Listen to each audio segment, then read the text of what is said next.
Alright, so today we'll go with the verse number 28. It's an excellent verse which talks about the characters that Bhagavan explicitly expresses to his devotees. So we always know that the Bhagavan is Karunamurti. But how he showers it, in what way he is approaching the devotee, in what way he is trying to help the devotee, is something which is an unique understanding by Vyasa through the character of Bhishmacharya, which has been recorded here. So the verse goes like this: Vrishahi Vrishabho Vishnur Vrishaparvo Vrishodharaha Vardhano Vardhamanasya Viviktaha Shruti Shakaraha.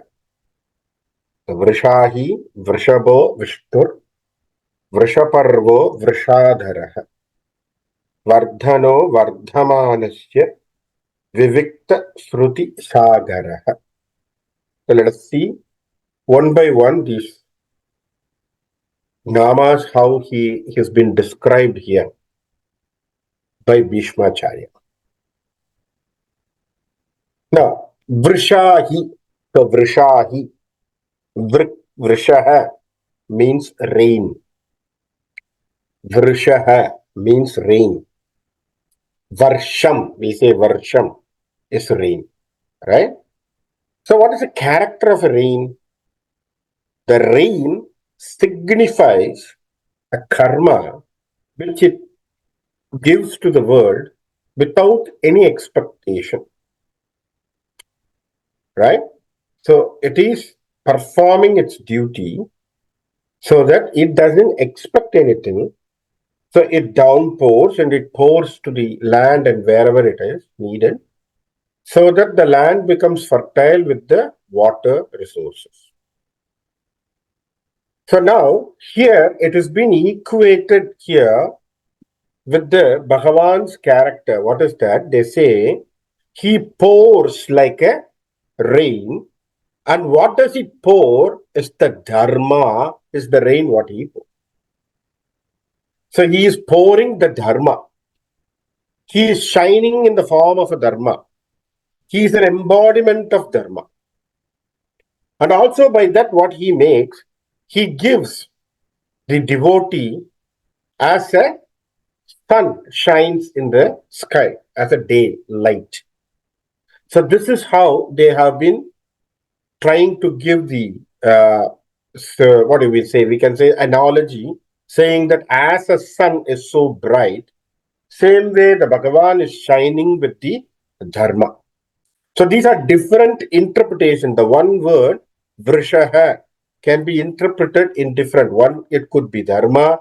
One, it could be rain. One, it could be shining. So this could be different way of Vyakarna Kartas. And they are looking at it in a different way. Vyakhyana Kartas, they are looking at in a different interpretation and they are trying to give us the different way that we can understand. So, primarily we are talking about dharmam or dharma. He is embodiment of dharma.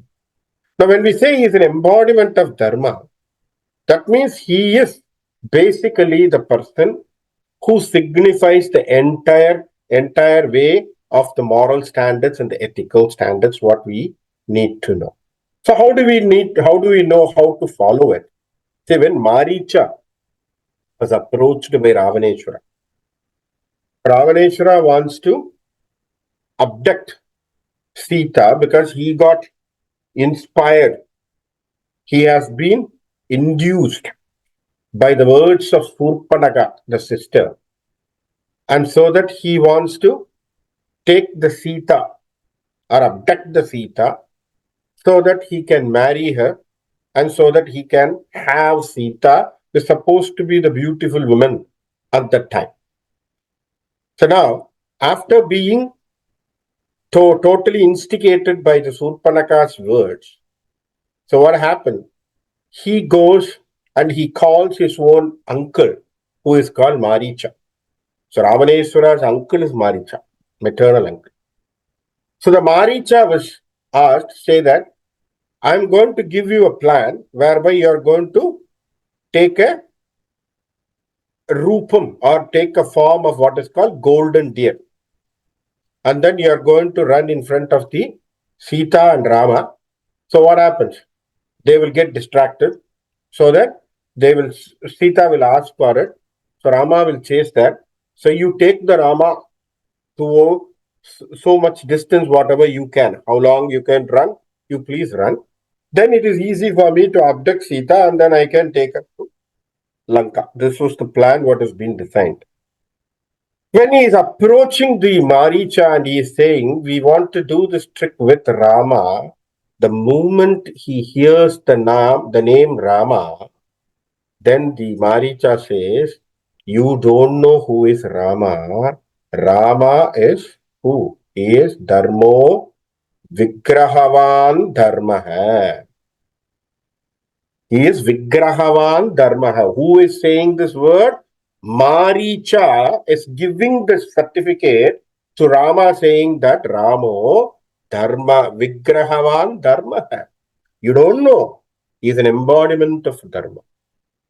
So what is going to happen? You don't know what you are doing. It is danger. He is like an Agni. Say the other word. He is like an Agni. You are going to play. If you are going to play with the fire, the damage is for you, not for him. Because he is so pure. So understand that and work accordingly. So why I am saying this reference here, this is what is called Vrishaha. He is almost a Dharmo embodiment. And he shines as a Agni, which is the fire. And so that what happens, one who is praying to this Lord, he will always impart the Dharma to you. He is always going to give the Dharma, give the direction of Dharma. He is always going to give what is the way that you have to lead your life.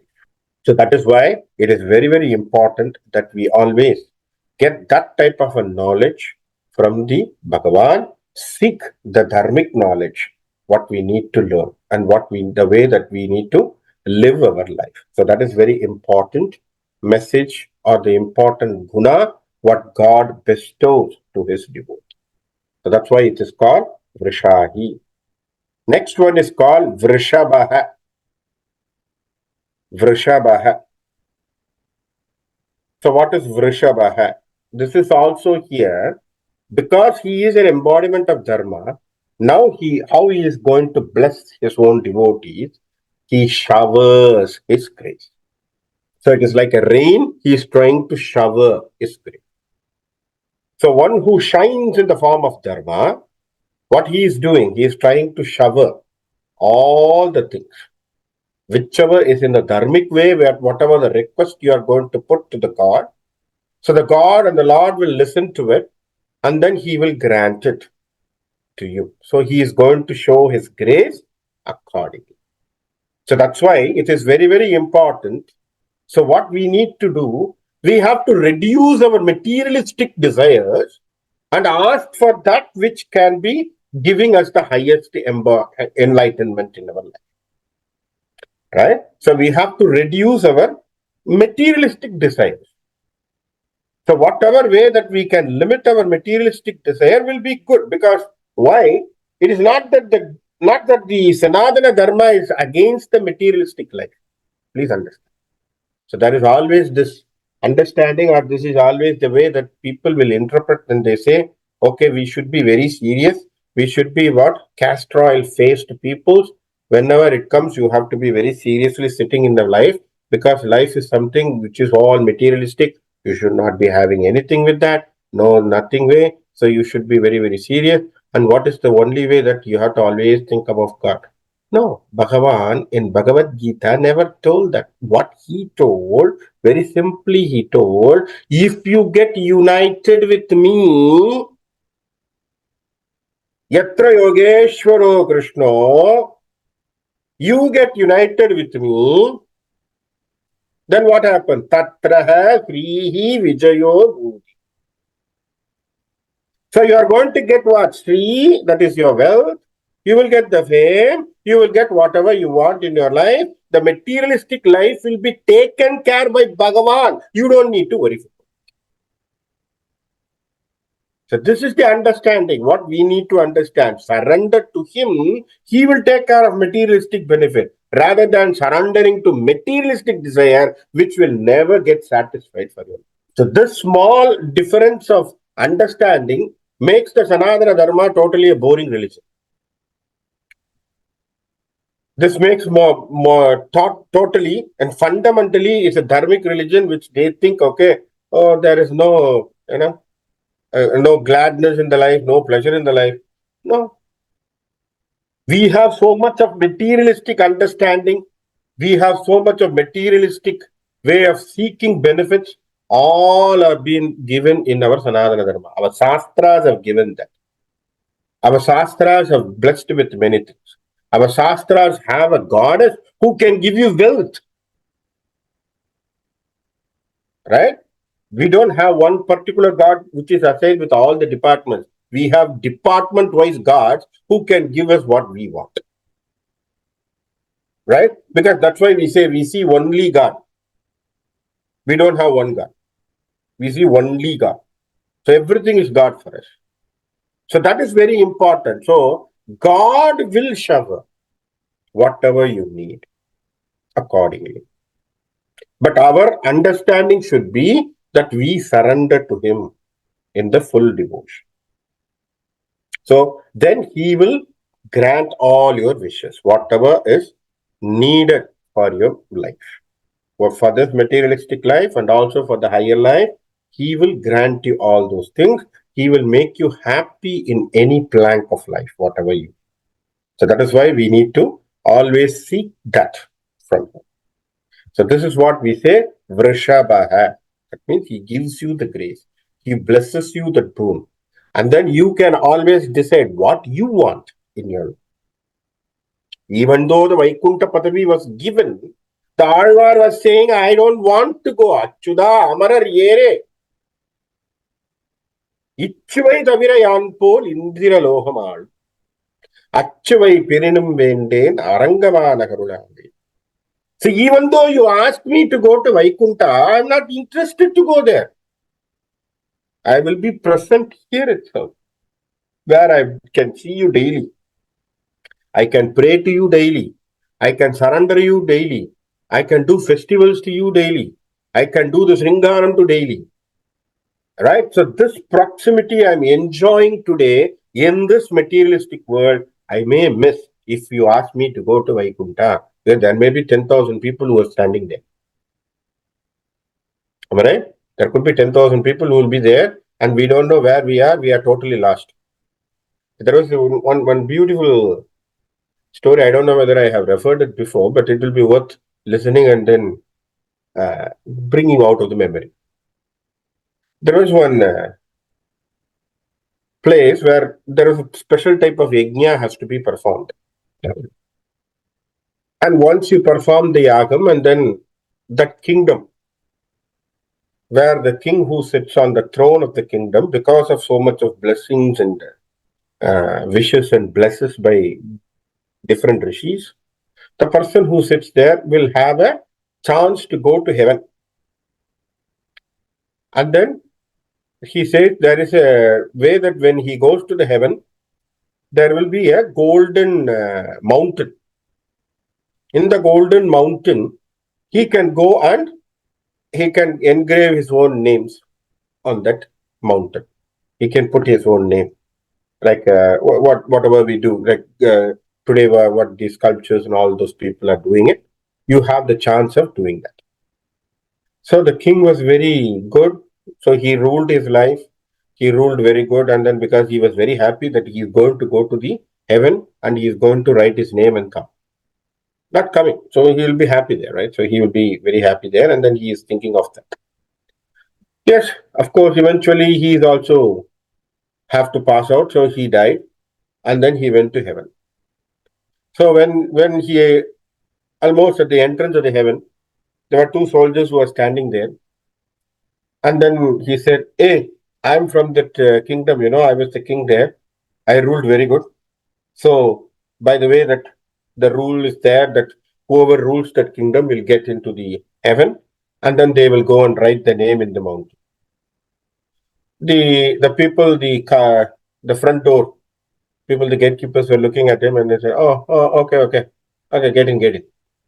He was not happy with the reception what they were giving to him, because he was thinking they will give him the Purnakumbha Maryada, and then he will be given with so much of garlands and saying that, come from that place, you are the best person. So that he was expecting all. And they said, okay, okay, go, go.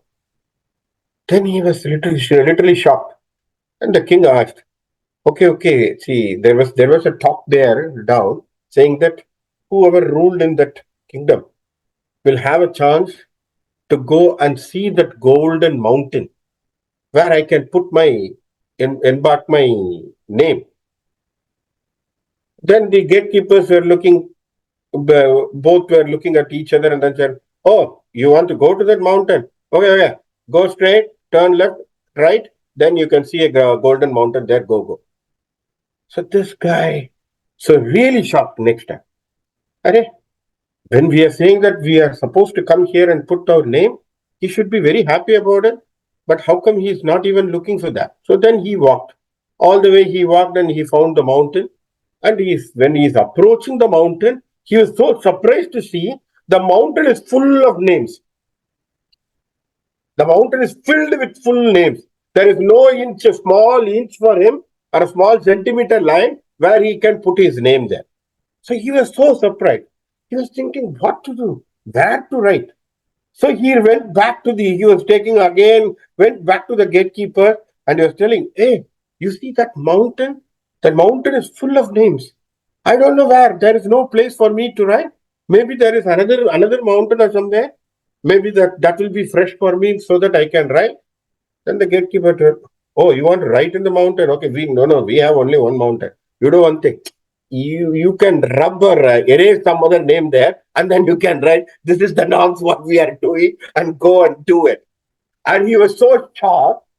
So he was thinking, likewise, who has done? There are so many thousands and thousands people who have come. They don't find the place. They have erased some other's name and then they have written that. Go and do it. Why I am saying is there could be more than crores and crores of people who are standing in the Vaikuntham. You don't have a chance to even look at the proximity of that Lord. Sometimes it so happened. It has also happened in the Puttaparthi when Swami himself declared that I am today visible and you are very close to me. The day will come. I will be seen as a small dot in the total crowd. And it so happened that the proximity between Swami and us, we can't even see. We have to just witness him at a distance. So sometimes when Lord comes to you, grab him. When the Lord comes near to you, grab him. You don't have the next chance. You don't think, tomorrow I may come. Tomorrow I will come and look at him. Or tomorrow I may think of him. It's not going to happen. Because every day we have to understand our world change, our routine change. We are changing. So it may happen anytime. So this is what we need to understand. Vrishaha. When he is giving the grace, be open to accept it. When he is giving an enlightenment, be open to accept it. And always remember, we are a small speck in this universe. We are nothing. We are just an instrument in front of this. So that is very important. Vishahi. Vishnuhu. Vishnuhu. So who is Vishnu? There are so many understanding. Vishwam Vishnu, that was the second nama which we studied. The one who is prevalent, omnipresent, one who is pervading everything, one who is in every nook and corner of this world, inch and everywhere, one who is always there. All right. So one who need to be understood that he is present in everything.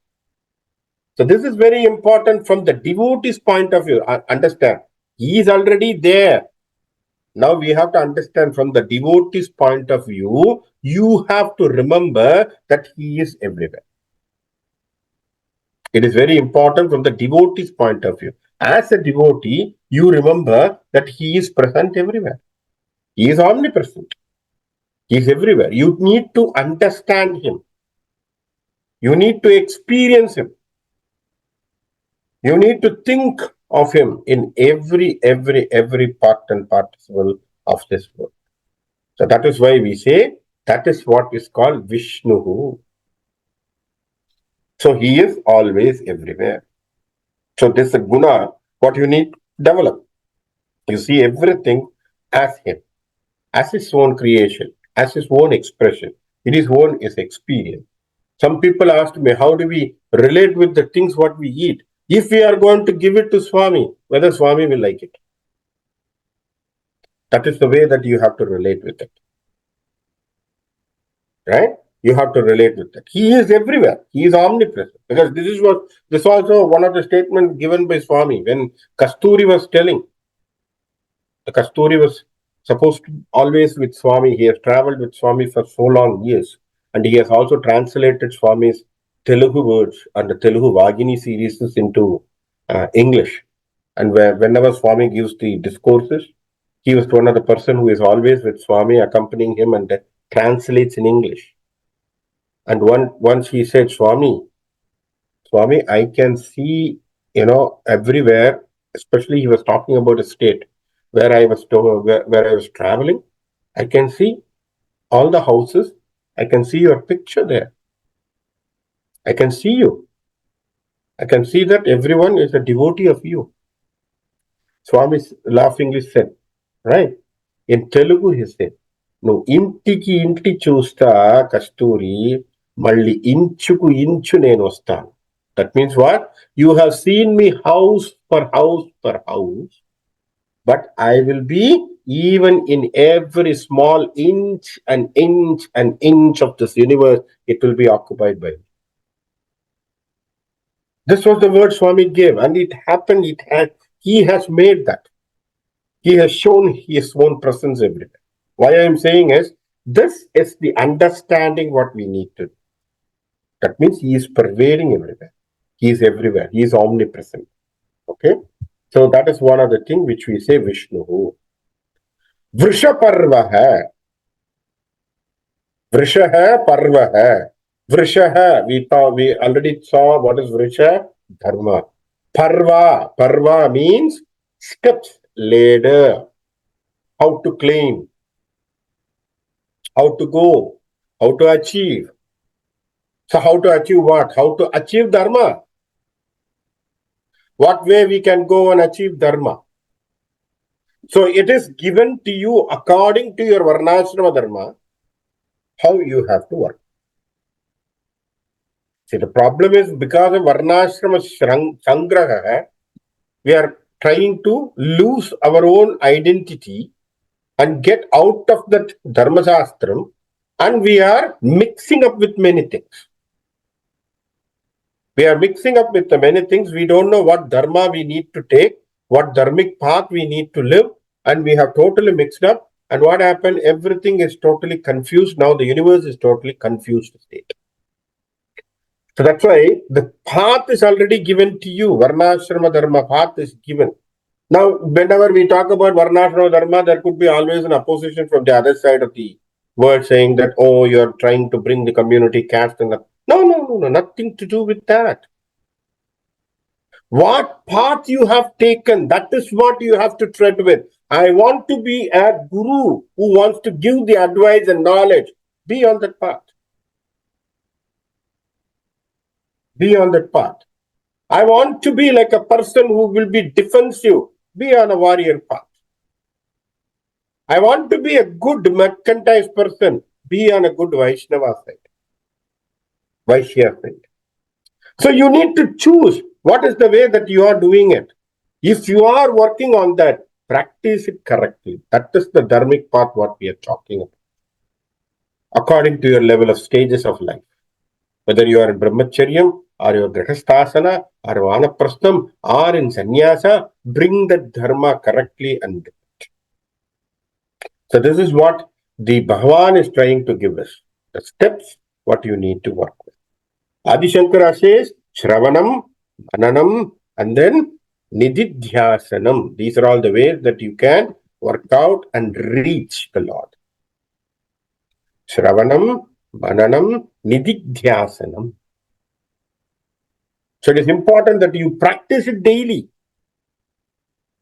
You bring that purity in your life. So your thinking, your way of doing, everything what you address should be linked with the God, to the Lord. So that is why we say Shravanam, always Shrunutihi, listen to him. Mananam, always in your memories. Nididhyasanam, practice it. Practice it. Practice it. Put everything in practice. You cannot do later. We don't know.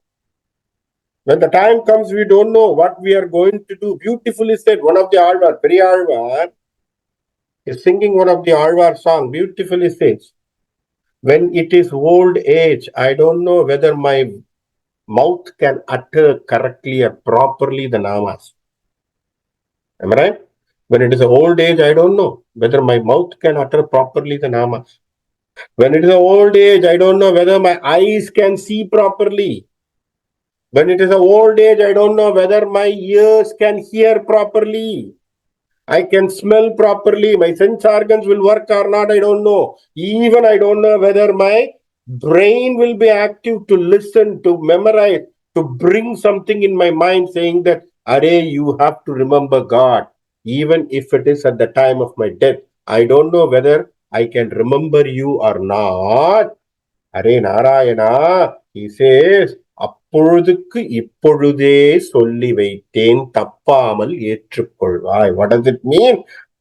Before, for that day, I don't know whether I will be doing it properly or not. Consider today when I am clear with my mind, my application, my sound sensory organs are working. I am telling your Nama today itself, consider this for my last days itself. அப்பொழுதுக்கு இப்பொழுதே சொல்லி வைத்தேன். I don't want to do that time because I don't know whether I will be doing or not. No one knows. So you cannot say, okay, at the last minute we will do Ramanama Japam. Arey, do it today. We don't know whether you will be thinking of Rama that time or not. You may be thinking of Parasurama who has to pay you some money. Who knows? So you will be thinking of a debtor who has to pay you money. You may be thinking of someone who has to give you something. So why you want to think about that time? So do it today. The japa, what you want to do today. The nama, what you want to say today. I want to do it Vishnu Sahasranamam today. Today. So don't worry. Don't procrastinate. So no procrastination. அப்பொழுதுக்கு இப்பொழுதே சொல்லி வை. So I'm not going to think about it. That's why we say Shravanam, Mananam, Nididhyasanam. Put it there in the practice. So don't worry. Then we will have no problem. This is the step what is given to us. Vrashaparvaha. Vrishodharaha. His main dharma is nothing but his dharma is the main thing for him. So he says dharaha, dharoha means which is the belly of his stomach. So when we say belly, from the belly who has come? Padmanabha. Who is that? Brahmadeva. So Brahma is embodiment of the Dharma also. Brahmadeva is an embodiment of Dharma also. Because who has come from the Nabhi of Vishnu. Right? Nabhi of Vishnu. So it is important to understand Vrishodharaha means it is also talking about Dharma is main for him. The Dharma is like a stomach for him. So another understanding is it is the Agni which is in the stomach, which we call it as a Jataragni, is also nothing but Mahavishnu.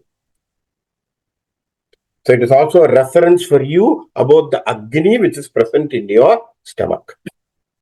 So Jataragni which is sitting in your stomach mainly is nothing but it is the Rupam of Vishnu, because Vishnu only makes the thing to digest.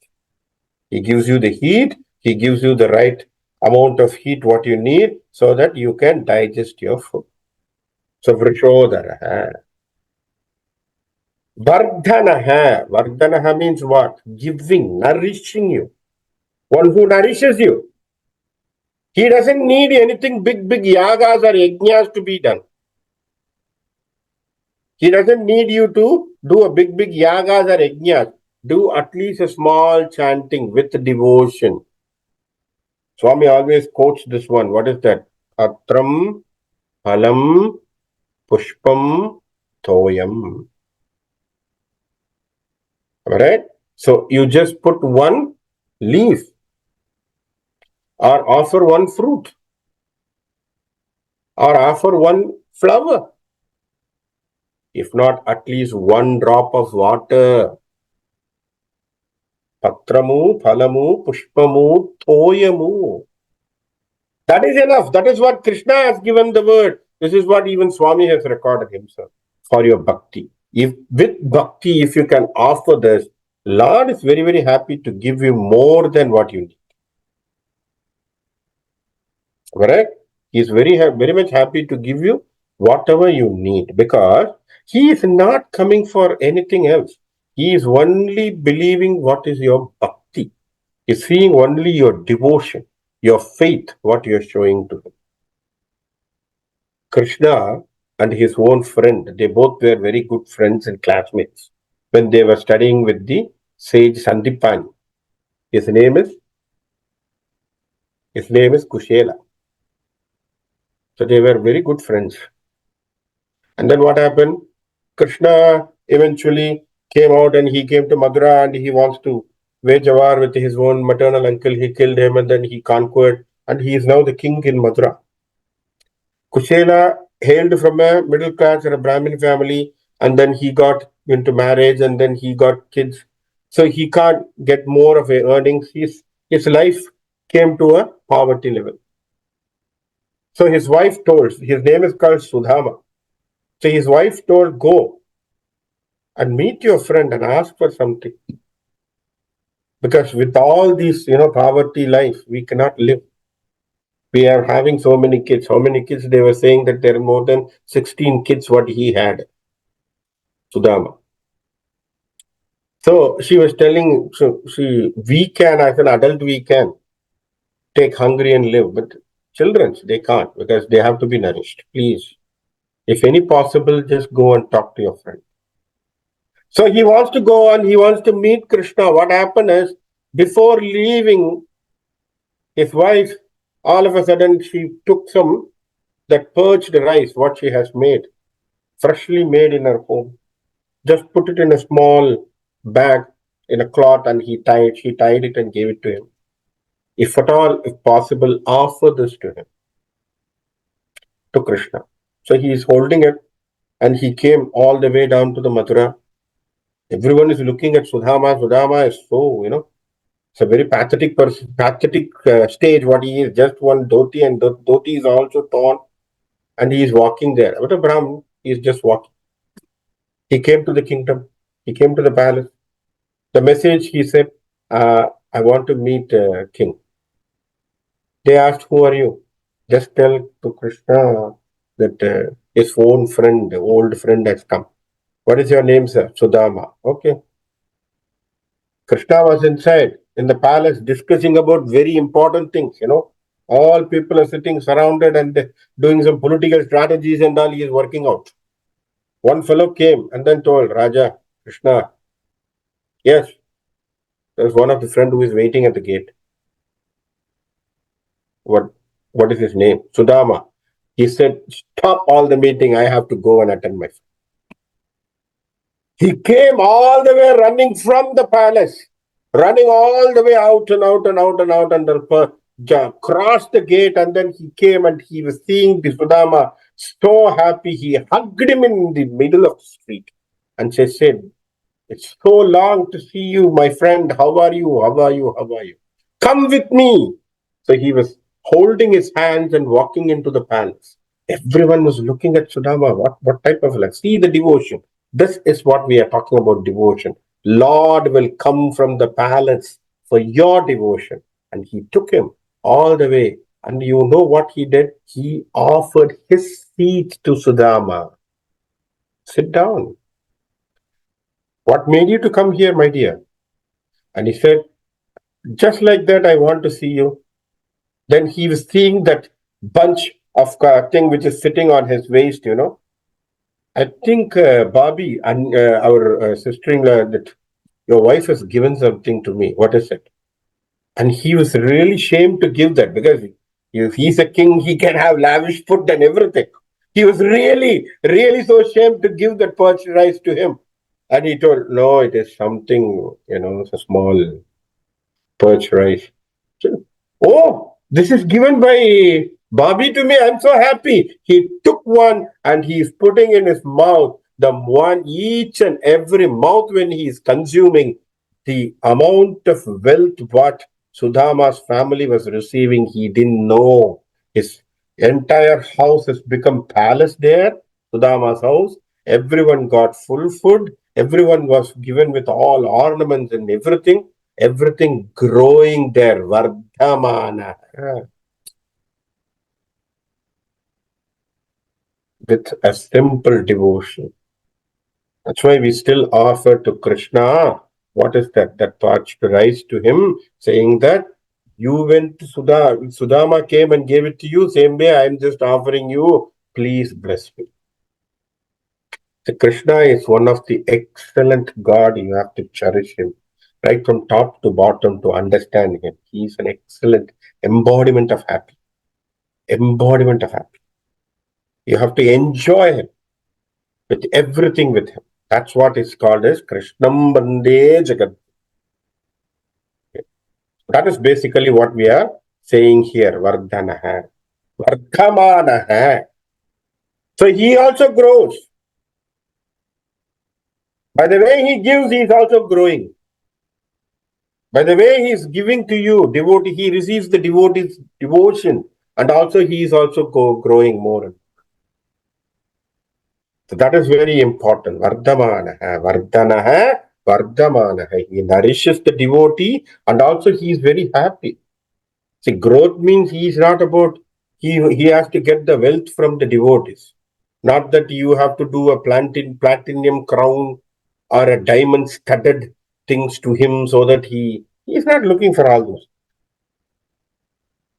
Nothing like that. So that doesn't mean that he is growing. Right? People thinking that the temple is growing means if you do all those type of ratna angis and diamond studded things and all those things to the god, then you think that the god is growing, temple is growing, and then you are growing. No, not like that.